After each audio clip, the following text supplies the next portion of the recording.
In a world full of uncertainty, futility, and anxiety, that's me, Lydia Morero, trying to do the impossible, create a guide that will help you survive your existential crisis.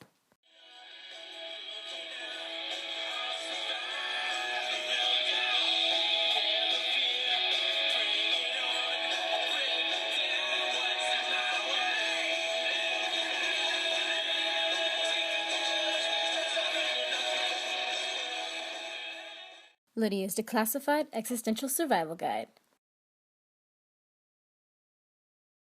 Hello, and welcome to Lydia's Declassified Existential Survival Guide. My name is Lydia Morero, and today I will be walking you through the vast philosophy that is existentialism.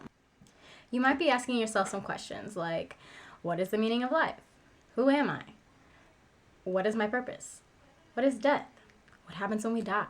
Is there a God? And that's okay, it's completely normal to wonder all of these things. If anything, being a teenager makes us more likely to fall into the pit of existential despair. Let me show you some examples.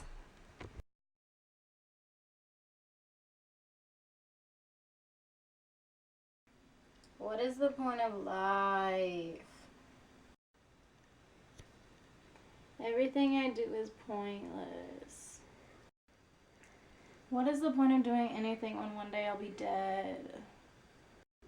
One day all my friends and family will be dead. What am I even doing here? Why should I bother doing my homework and getting into college? Why should I work hard when I can lie here and my life will end the same way as everyone else's? Why am I wasting so much time in school when I could be out in the world making something of myself? Why should I make something of myself? What's the point of anything? Now those are some big questions. Am I right? Well, unfortunately, it seems that many of these questions don't really seem to have answers. That's the scary part about existentialism. However, existentialism isn't really scary at all. If anything, it's kind of hopeful. Through analysis of our human lives, we come across a lot of uncertainties. There are many fields of belief that will try to explain our human existence. These fields include science, aka the philosophy of positivism, where everything can be scientifically or logically explained, the philosophy of rationalism, where the decisions that you make are based on knowledge or reason.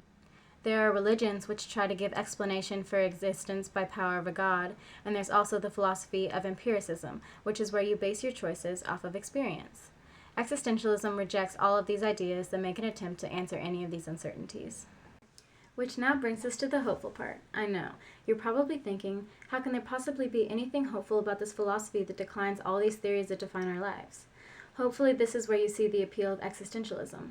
The existentialist philosophy discards all other means of defining your life because it states that you define your own life. Each human being has his or her own individual existence. This means that each human defines his or her own life by making your own decisions. Each human being has to strive to make logical decisions in this illogical world. Existentialists say that the way to overcome the absurdity of the human condition, which basically refers to the inevitability of death, is by finding meaning for our lives. You define and create your own meaning. You should try to live your life as authentically and passionately as possible. If you're living inauthentically, this means that you justified a choice by saying that it was random or meaningless. It also means that you made a decision based on social norms, and therefore you didn't make a choice that reflects your own true self. You have complete control over your life and the choices you make, and therefore you have no one else to blame or commend for who you are. You have the ultimate freedom to do what you want to do with your life. But you know the saying, with great freedom comes great responsibility. With all the freedom that you possess, you also have to take full responsibility for all your choices. While a ton of responsibility sounds super scary, your ability to choose makes up for it. So don't be frightened by the amount of responsibility that rests on your shoulders. You should embrace your existence and do the most with your choices. So although it's super tempting to fall into an inescapable abyss of existential crisis, you really should go do your homework. Because no matter what, no matter how much you justify not doing your work, you're probably still going to have to get up and face that deadline, so you should prepare for that. Take advantage of all your resources and your free will to make whatever decision you want, and go make the most of your short, valuable life.